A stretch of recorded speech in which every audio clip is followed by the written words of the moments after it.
A while ago at this point, I did a video on the basics of theurgy and how to get started. And there have always been plans for the sister video to that, the Thaumaturgy video. That is this video, and this is where we dive into the various different methods of how to manifest everything you want. So, without further ado, I am Dave, the Amateur Magus. On this channel I talk all about the mechanics behind ceremonial magic, occultism, esotericism, and the mechanics behind everything you can find within a dusty old grimoire. If you enjoy what I do here and you want to support the channel, link in the description of the Patreon, bringing exclusive access to videos early, Patreon exclusive content in the Occultic Manual series, which is a monthly write-up that I aim at being more instructional than what I have here on the channel, less unapproachable than some of the old grimoires I like to talk about on the channel. If any of that sounds of interest to you, link in the description of the Patreon, and if you are already supporting me on Patreon, you have my thanks for your continued and ongoing support. Let's get to the presentation. So, this is the basics of Thaumaturgy, or how to manifest anything you want. This is the sister video to Theurgy video, so a lot of this is going to seem very similar at the beginning, but I promise it will get different. What is Thaumaturgy? Thaumaturgy is one of the two primary forms of magic, the other being theurgy. Thaumaturgy translates to miracle working, and in the modern day is associated with all manifestation-style practices. If you're trying to manifest a job, that's thaumaturgy. If you're trying to get money, that's thaumaturgy. Trying to manifest a new girlfriend, that is also thaumaturgy. Believe it or not, anything where you're trying to manifest things into your physical life is considered thaumaturgy. Notable thaumaturgy practices are the talismanic magic, the Keys of Solomon, and a majority of the Greek magical papyri, or the PGM. With very few exceptions, every modern book on occultism, even the ones that work with angels in the modern day, are going to include at least some amount of thaumaturgy. Now, why do we do thaumaturgy? We want things. Money, power, love are the primary motivators for getting interested in the occult, with knowledge being the fourth runner-up. All magic done to manifest these things constitutes thaumaturgy. Theurgy cannot work if your needs are not met. Thaumaturgy is magic to get your needs met and prosper in the mundane world. Theurgy makes thaumaturgy possible, and vice versa. Without a connection to the divine, why would the divine listen to you? Why would you want why are you approaching the divine if you don't want things in return? Right? This is simple, it is a transactional relationship. That's why eventually you will start to want to do theurgy, but everyone when they get started wants to begin with thaumaturgy. Biggest differences between theurgy and thaumaturgy. Theurgy builds on itself into more and more theurgy practices. For example, meditation goes into scrying. Thaumaturgy has more of a tech tree style to it, where there's different tiers available based on the magician's proficiency. Tier 1, basically anyone can do this. You can do everything in Tier 1. If you're watching this video, you can practice Tier 1, maybe not safely, but you can do it. Tier 2, I don't recommend anyone who has no practice, but if you've gotten a little bit of, magical success under your belt, maybe you've developed your own magical practice, maybe you figured some things out, I recommend Tier 2. Tier 3, only when you have experience, it's safe to do. This is stuff like more advanced, more risky magical operations that if you're brand new, you are not going to be able to do properly. Tier 4, only adept magicians should even try to practice this at all. This is going to be higher level stuff. This is stuff that I can't even recommend on this channel, and this is going to be stuff that is here more for completion, and we'll get to why I recommend these things where I do as we go through them. So yeah. There are too many practices to feature here. This will be a list of the notable types of thaumaturgy. It will not be an exhaustive list, right? I don't have the time, resources, or manpower to make a comprehensive list of every single thing. I am a Western ceremonial magician, so if anyone is saying stuff like, oh, you forgot this one Taoist practice, it wasn't included on purpose. I'm not a Taoist. I'm not a Hindu practitioner. So if anyone is like, oh, you missed this very obscure practice that they do in, say, Africa or Asia or India, I don't know about it. I am a Western ceremonial magician, primarily focused on the grimoires and the Hermetic Order of the Golden Dawn styles for rooting my practice. Not everything is going to be in this. This is my personal list. There we go. I'll be including the major disciplines, though, into this, but after the first tier, all of these need to be broken down into major branches, because if I have to list each individual part off, I'm not getting this video out. I've tried to get this video out for multiple months, so, yeah, this video has been cooking in the background. Tier 1. This is entry points for magic as a whole. Sigil magic, turning a statement of intent into a picture and then meditating upon the sigil. These are called manifestations by me, and the method I recommend is the A.O. Spare method, named after Austin Osman Spare. These can successfully be done by any person with the ability to meditate for 15 minutes. Now, the way I recommend you do these, because I'll give you some recommendations when I have the input, the way I recommend doing these is I recommend you go ahead and I recommend you start by taking a paper, writing a statement of intent down, adding with no harm done at the end, turning that into a sigil by getting rid of all of the vowels and then taking all of their repeating consonants out so you only have a string of non-repeating consonants. Turn that into an image, and then you meditate on that for 15 minutes and try it that way, right? Yes, the with no harm done is required for this. You can have some really nasty side effects if you don't have what is called a binding action not wanted, or a ritual binder effectively. So that's always important. Now, that goes into candle magic. Candle magic takes a similarly constructed statement of intent, and using a candle as a stand-in for the desired manifestation, you then visualize the desired goal manifesting as the candle burns down. What you are trying to do here is you are trying to turn the candle into a symbolic representation of the thing you want, and you are then burning it so it creates a vacuum in the universe. Now, I say that you take the similarly constructed statement of intent. What I've seen is that you just write it on a piece of paper and you just put it under the candle. Note, nothing in Tier 1 needs to be done with spirits, and can and should be done. It should be modified using higher tiers of magic when available. Now, various different forms of higher tier magic will use candle magic, and you can use sigil magic for these things. I'll give notable practices for those when we get there. But this is really noteworthy because you don't need spirits for this kind of magic. This is magic functioning under your own power. This is magic using your own will, and it is magic that you are personally using your own skills and your own magic, the power within, as it were, in order to manifest, right? It's also worth noting that these are very chaos magic. So these kind of come from the school of magic called chaos magic, which is the original thought process was we're going to take everything, we're going to strip all of the dogma down, and we're just going to take the bare bones, what do we need for magic to function, and we're going to use that. It is a magical philosophy more than it is a magical practice, or at least it was when it was created. It has kind of solidified into a little bit of a weird magical practice. It's got its own thing going on.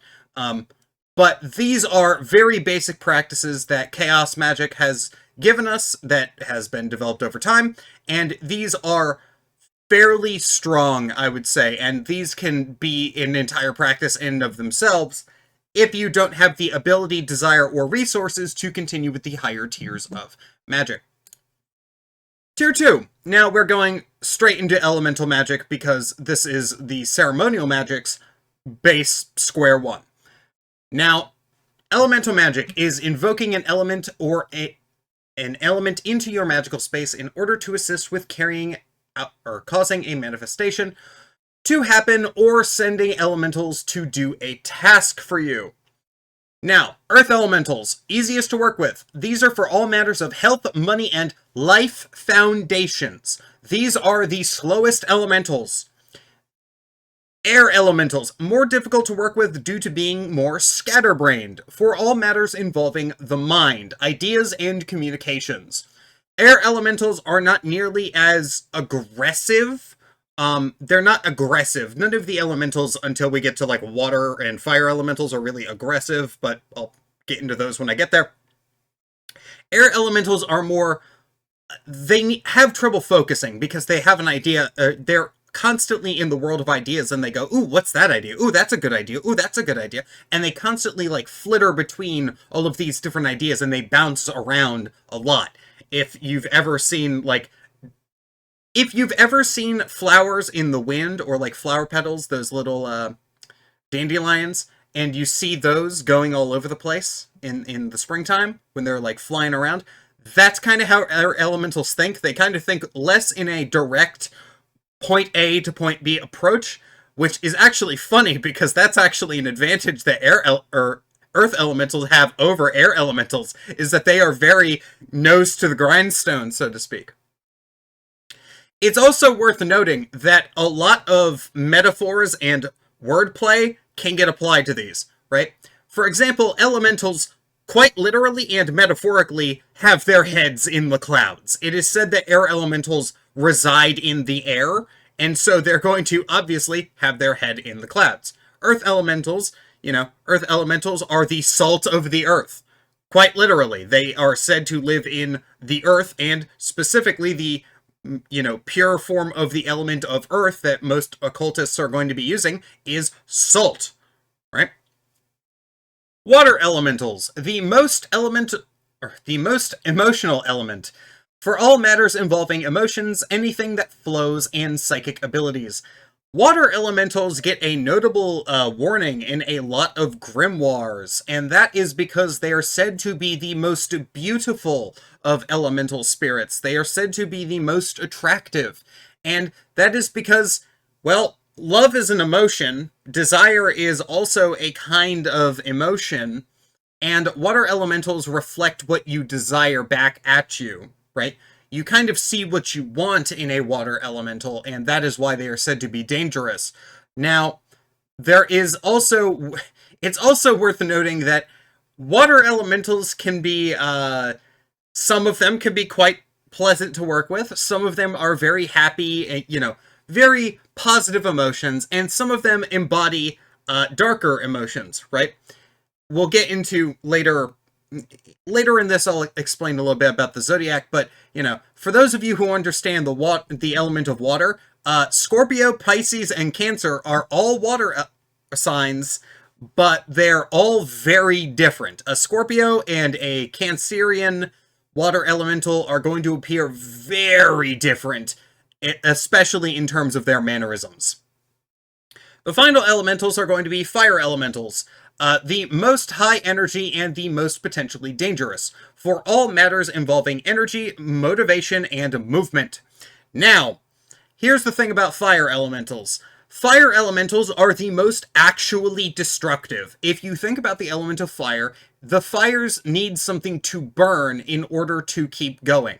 Now, fire requires a lot of, it requires a more precise touch. It is said by the Hermetic Order of the Golden Dawn that you need to work with water elementals before you work with fire elementals, because one of the things that fire elementals can actually feed off of and kind of use as fuel is anger. Yes, anger. All elements are going to have, some elements are going to have emotions associated with them, and fire elementals are going to have, they're going to have anger, anger, motivation, passion, all of the, really high energy emotions are going to be, potentially fueled by fire elementals. This is why you need to be having the emotional control in order to work with these. Now, why would we send elementals to do anything? Well, elementals are good at solving one task very well. However, they are, depending on the elemental, faster or slower. Fire elementals are going to be faster than every elemental other than air elementals. Air elementals are going to be the fastest, and earth elementals are going to be the slowest. That being said, earth elementals are going to be able to do more with physical things than, say, fire elementals. Fire and water are going to be kind of in between, but air is going to be very difficult at directly affecting the physical world. It's going to affect the physical world by making people have ideas and getting people to change their minds, so to speak. Planetary magic. Planetary magic, continuing on with the ceremonial magic stuff. Invoking the planets of the elemental forces instead of the... invoking the powers of the planetary forces instead of the elemental forces. Sorry about that. Usually considered more advanced because the elementals are present in the mundane world, planetary powers are said to be above it. This is where you need some astrology. If you don't learn astrology, you're not really going to understand all of the nature of the planets. The planets have a lot going on. There is a lot going on with the planets that I can't really fully spell out here because there's just that much going on with them. So, that being said, you're going to want to take this list and use it as a baseline, but this is by no means the be-all, end-all. For the planetary powers, we have the moon, which is emotions and psychic ability, very similar to the element of water that we just discussed. That is intentional. Mercury, speed and communication. Also, everything digital is related to Mercury and business. I didn't include that, but I probably should have. Venus is going to be love and beauty. Also, relationships. The sun is going to be goals and success. Mars is going to be destruction and movement. Jupiter is going to be growth and self-governance. What I mean by that is Jupiter is for things like expanding your horizon and expanding your worldview, as it were. Saturn, restrictions and obligations. All of these have their uses, and when you go through, and you might find that you enjoy working with a planet more than others. I know some people enjoy working with Saturn, and I go, what is wrong with you? But for some people, they enjoy working with that planet. I personally have had good experiences with the planetary power of Mars, and I know some people who have had good experiences with, say, only the moon, or have no good things to say about Mercury. Every planet you're going to have good things to say, and you're going to have bad things to say as your practice develops. And that is why it's important to actually keep that in mind. Talisman construction, the original method for any and all thaumaturgy. Processes can vary, but all methods involve some method of creating a physical object to attract whatever the resulting talisman will manifest for you, be that money, love, power, adoration, or the fear of fish, as one entry in Agrippa so bizarrely mentions. For a method that I personally take some inspiration for, see the Greater Key of Solomon. I've been working with Agrippa talismans recently, and what I've been doing is I've been kind of blending the Greater Key method with the method found in the... I've been blending the Greater Key method with the Agrippa style of talisman construction, and it's been working fairly well. Now, all of the previous methods can be combined. All of them. You can combine all the previous methods. Candles can have sigils carved into them. Planets and elementals can be invoked as part of a ritual involving either sigil magic or candle magic. Various forces are typically used to create talismans. Everything after this you technically can combine, but usually you're better off using... they're better off being used separately, unless as part of a talisman operation. Now, the reason why I'm mentioning this now is because you can go and you can have elemental magic as part of your candle magic operation. You can have planetary magic as part of your candle magic operation. Hell, you can invoke multiple different planetary powers, or you shouldn't, but you can invoke multiple different elemental powers at least, and you will get a very interesting result, especially if you're going through and you're invoking them for a particular reason. Now, the reason why you're going to want to do these things is because when you go through and when you end up doing these magical operations, you're going to find that the more that you put into these operations, the more that you're going to get out of them. And this is why I recommend that you combine these, at least at this stage. Because when you combine these, it is going to result in you having a better... you're putting more work in and you're getting more out of it because you're showing that it is actually important for you that these things manifest properly. What separates this list from here on out? Everything in previous sections requires little to no skill on the part of the practitioner. Everything after this requires you go through and have meditation. Everything prior does not require intense spiritual related work. Yes, you're invoking spiritual energies, but you're not really calling an actual spirit. It's plugging into an energy.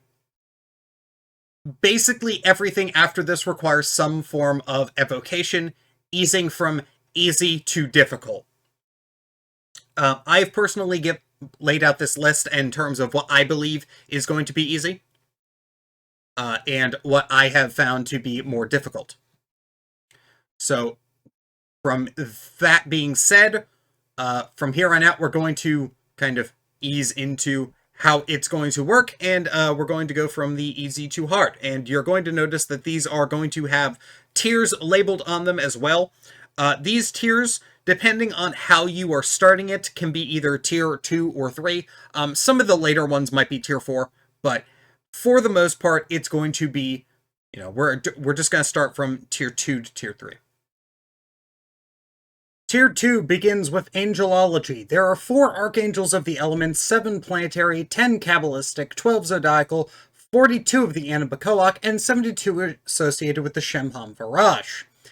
That is a lot of angels. Each of them has different powers and uses. Some angels are easy to invoke the powers of, like the angels of the Shemham Varash. Only takes you reciting the psalm verse that they were derived from like 3 times, and some take work.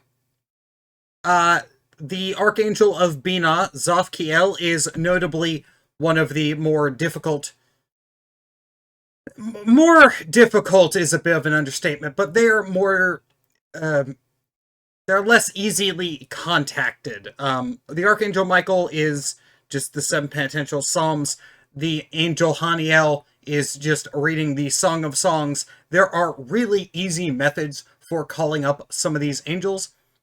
However, I think that it's worth noting that you should probably be going to these first, especially if you are interested in what I teach here on the channel in terms of ceremonial magic. Angels are going to be the go-to that you're going to want to start with. Partitioning these angels for assistance is one of the simplest and safest evocations you can perform. It's usually not going to be a problem, as long as you're not getting, like, eluder spirits. I know some people don't use protections, or they just, have innate psychological biases against angels. And so, in that case, you're going to find that, yes, you will have issues with angels, but that's not on them, that's on you. Tier 2 and Tier 3 Necromancy. Tier 2 Necromancy involves ancestor work. This is found all over the world, and everyone can conceivably add some portion of ancestor work to their practice. Ancestor work involves calling up your ancestors and is the spiritual equivalent of calling a family member for help. Now, some people will say, well, I have one particularly bad family member. What about, do I have to call them? You just put out a blanket request. You don't need to, call up that specific, you don't need to call up racist old Uncle George and have racist old Uncle George solve your problem, especially if you're, trying for, various different things, and, maybe you live in a city, and it's what are you doing with all this? And that's a whole thing in and of itself that some people have had to deal with. I've heard a couple stories of this. But for what I'm talking about here, you're just going ahead, asking your ancestors for help. Maybe you had a nice grandpa, grandma. They were really good with money. You're asking grandpa and grandma for help with money, maybe helping you understand how to do that better. Tier 3 necromancy, on the other hand, involves the evocation of the dead who are not your ancestors, typically through an intermediary psychopomp spirit. Notable psychopomps for this are Hecate and the Archangel Michael. This is not an exhaustive list. Note, this is more evoking the shade of the person and not their full soul.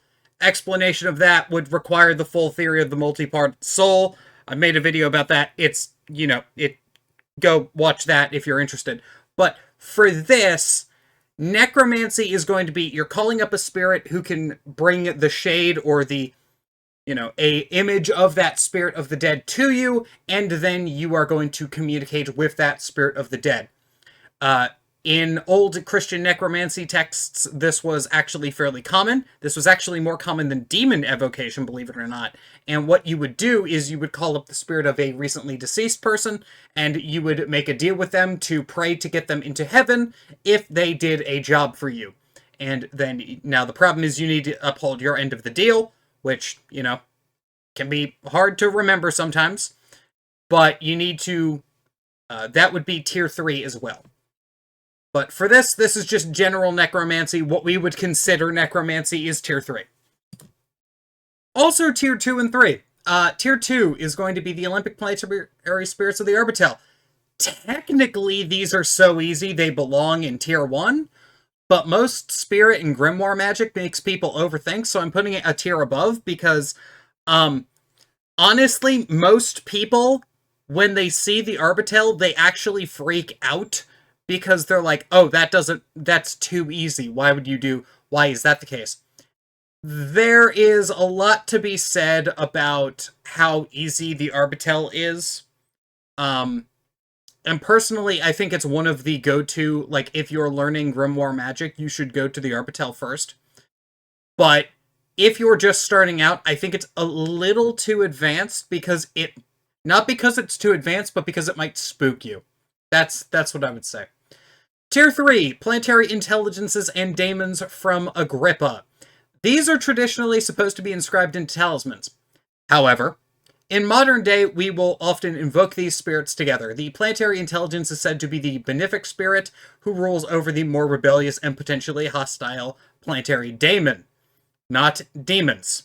These are daemons. These are the Old Greek for spirit. Demonology. Ars Goetia, the first book in the Lesser Key of Solomon, containing the 72 most evoked demons in the modern age. Actual demonology. As you progress, you'll find that the Ars Goetia is scattered at best. It's actually based on the Pseudomonarchia Daemonum. For those looking for a better introduction on the theory behind demonology, Pandemonium by Jake Stratton Kent. Rare book review slipping its way into this video. Notes on demonolatry. Demonology and demonolatry are not the same. Demonology is the worship of demonized gods under their demon names, which, due to the linguistic power of magic, calls up a different aspect of the spirit at best, and a different spirit at worst. There are a lot of issues with demonolatry from a philosophical view that is beyond the scope of this video. Just know that I am specifically advocating for demonology, like safe demonology. I cannot, in good conscience, recommend demonolatry to anyone. Tier 3 is going to be Godforms. This is the kind of magic that I have had the most difficulty with, actually. This includes any and all pagan gods. The reason this is higher on the list is that it's going to be important to cultivate an actual relationship with these spirits, instead of going ahead and calling them up when you want something. Your relationships with the spirits will look radically different compared to one another. So my relationship with various spirits is going to be very different. I know practitioners, my relationship with the goddess Hecate is very different from other people's relationships to the goddess Hecate. So, as such, it is worth noting that you're going to need to make sure that you understand that you're not going to be the only person who has a unique relationship. Everyone's relationship with these spirits is going to be unique. This is a much more relationship-building style of practice than it is in employing spirits, like the other versions are. Necromancy, demonology, even angelology is going to be more like employing a spirit. I personally view this as developing a more personal relationship with elements of the divine than just one view. So I am a Hermetic Christian, which means that all of the gods, the pagan gods, they're all aspects of the divine in and of themselves. Hecate is an aspect of the divine, Hephaestus is an aspect of the divine, Odin is an aspect of the divine, Vishnu is an aspect of the divine. They're all going to be aspects of the divine, but you are building an aspect or a relationship with a particular aspect of the divine, and so you're not just building it with the entire divine, you're building it with a small element of the divine, a sliver, if you would. Tier 3 is something I have never talked about on this channel, and it is delineating the names of spirits and servitors. Coming from Book 3 of Agrippa, it is possible to generate the names of angels using a system. The reason this is done is because it can be used for a more lower/less busy spirit. For example, finding the name of a spirit of artistic inspiration. Finding the name of a spirit of swords, right? Just the angel of swords, right? Think of that. That kind of low-level angel that is not nearly it's more of the angel of a platonic ideal at that point, right? This is not to be confused with servitors, where the magician is creating a spirit for a specific purpose. Servitor creation can vary wildly based on the practitioner, but all involve using energies of some sort to create a spirit in order to carry out a task for you. Now, if you're going to be going ahead and making a servitor, the difference between delineating the name and delineating and making a servitor is going to be delineating the name. The conception is that the spirit already exists, you just don't know the name. The difference between that and a servitor is the servitor, before you create it, does not exist at all. That is an important distinction. At this point, I personally don't recommend servitors. I don't like servitors. However, I know a lot of people whose entire practice has just been servitor creation, and they use a lot of servitors. So, to each their own. Your mileage may vary. I'm not a fan of them, but I know a lot of people are, so that's why they're here. Tier 3 and 4, magic from spirits. The best magic I've seen is basically all received from spirits in some capacity. These typically can fall under sympathetic magic or can be as complex as entire magical systems that the magician in question is receiving from a particular spirit. In general, the more powerful and complex the spirit, the more potent and complex the magical system you will receive, especially if you go to the right spirits and ask them for a magical system over the course of a long period of time. This is foreshadowing. So, magic from spirits. I have an entire video up on the Patreon about this. Elemental magic is very simple, but if you go to Elemental Kings, they will give you, magical rituals.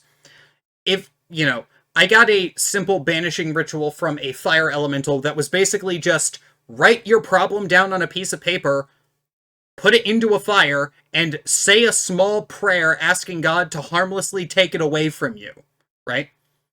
That's very simple. Meanwhile, I went to the Archangel of Saturn one time, and she gave me an entire a mini system for how to go about conjuring up a spirit and how to do things that I had never even considered would be in the planetary power of Saturn's wheelhouse.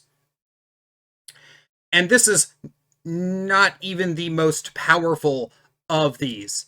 There is very, very much additional, more powerful methods that you can call up, and, this isn't even talking about magic you get from the Archangel Michael or Raphael. I actually got the most powerful protection spell I got from calling up both the Archangel Raphael and Michael, and that was a system that was a fairly potent magical ritual that I was using for goetic evocation at the time. So, I've done this in the past. It works really well, but it's in the higher tiers because depending on what you get, I've gone to spirits and it's like, I want to share some things. And then the spirits go okay, here's some magic you can share. Share it. And basically calling my bluff a little bit. And it's like, I don't feel like I can fucking share this with anyone. So that's why it's in tier 4. Tier 3 to Tier 4. Enochian magic. That's that foreshadowing we were talking about. Enochian magic, for those of you who don't know the story, was given to Dr. John Dee and Sir Edward Kelly over the course of a long period of time when they were calling up the Archangel Michael and, I believe, Raphael, and they ended up getting the Enochian magic system. There are two different types of Enochian magic. Deep Purist Enochian, done as closely to what Dr. John Dee was actually trying to do. This method usually involves excessively expensive equipment that if you're involved in thaumaturgy, you should be manifesting the money to pay for this. If your magic is not manifesting you money and is not able to manifest you the material wealth, well, your thaumaturgy practice needs some work and you shouldn't be doing Enochian. That's my opinion, at least. Neo-Enochiana, or GD Enochian, a much more streamlined version of Enochian magic, created mostly from a grimoire that the creators of the Hermetic Order of the Golden Dawn used instead of Dee's original diaries. Here's what happened. They had access to it, but they were having to transcribe every single page individually from the British Museum. One of them snapped, found a grimoire that was based on Dee's diaries, and then used that as the basis. That's why it's missing so much. Because, for those of you who don't know, we've only recently translated all of Dee's diaries. They are that comprehensive. So, very much, there's a lot going on there. But, for those wondering, I recommend, if you can do Deep Purist Enochian, do Deep Purist Enochian. There is little bits of Neo-Enochiana that you can do, of the GD style Enochian. Even in the Enochian system that the Hermetic Order of the Golden Dawn uses, usually when you're learning it, you have a teacher. So you usually have a teacher to guide you through that so you don't just burn yourself out. Because this is why it's in Tier 4, because I've seen people do Golden Dawn Enochian and go crazy. One of my first actual Enochian experiences resulted in me basically having like a time warp thing go on, where in my perspective it had been hours, but in real time it had only been 5 to 10 minutes, right? Which is a whole thing that hopefully I'll talk about at some point, but yeah. Both are physically or mentally demanding, both get amazing results, but should be done with caution. Now, we get to the final slide of this video, which, if anyone has been around this channel, should know that this was coming sometime. Whatever magic your spiritual tutor gives you. This magic includes all magic given by the HGA, the Agatha, and the Agatho Simon. Anything that constitutes a spiritual companion given to you after a specific part of your magical journey. The reason this is the last thing on the list is because if you need me to tell you what magic you should be doing, you've already got... If you need me to tell you what magic you should be doing, and you've gotten to this point, you need to stare in a mirror for a good long while and reevaluate your life decisions, because you should not need me to help you out if you've gotten to this point.